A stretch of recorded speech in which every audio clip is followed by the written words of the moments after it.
Sizcə, müasir dünyada hansına daha çox ehtiyac var? Elmə. Elmə. Düşünmədən, heç üzərimə kimin gələcəyini fərq etmədən belə bir mənalı deyirəm.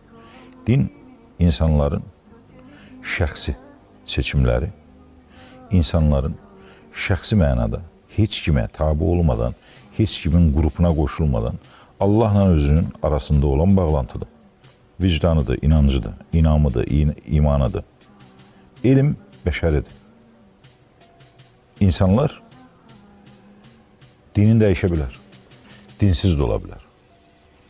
Amma bir müasir insan Newtonun qanunu dəyişə bilməz, çünki bu artıq təsdiq olunur. Amma dinin dəyişir rahatca, çox rahat dəyişir. Siz Qalileyin sərbəst düşmə qanunu dəyişə bilərsiniz? Yox. Təsdiq olunub elmdə də, fizikada da, hər yerdə, praktikada da tətbiq olunur. Mendeleyev cədvəlini dəyişmək mümkünmü? Yox. Amma dininizi rahat dəyişirsiniz. Bu dini qəbul etmirsən, gedirsən bir başqa dilə. Heç bunun ikisini də qəbul etmirsən, gedirsən Allahsız olursan, ateist olursan. Təkcə Allaha inanırsan. Buddist olursan. Görün nə rahatdır. Elmdə nəyi dəyişəcəksən? Elm bugün dünyanı xilas edə biləcək. Tək gedə biləcəyimiz yoldur. İnsanları, cəmiyyətləri iki şey xilas edəcək. Təhsil və sağlamlıq. Təhsilli və sağlam olan cəmiyyət hər şeyi quracaq, hər şeyin gözəlini quracaq. Çünki sağlam insanlar sağlam düşünə bilir. Siz baxın xəstə insanın düşüncəsinə.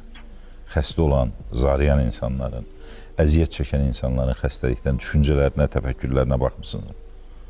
Görün nə qədər cəmiyyət üçün qeyri-pozitiv şeylər verirlər. Və bir də təhsilli insanların, işıqlı insanların var. Hə, dini biz düz başa düşürükmü? İslam dini. İslam dinində 800-dən yuxarı elmin və təhsilin adı çəkilir. 800 dəfə. Cəmi 2 dəfə hicabın adı çəkilir. Hicab uğrunda döyüşən cəmiyyət elm və təhsil uğrunda döyüşmür. Çünki niyə? Adamlar İslamdan daha çox İslamı təşkil edən təşkilatların üzvüdürlər.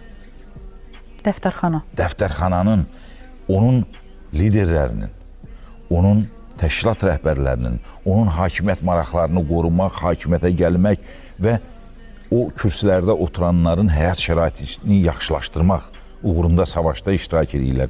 Biri sıravi, biri muavin, biri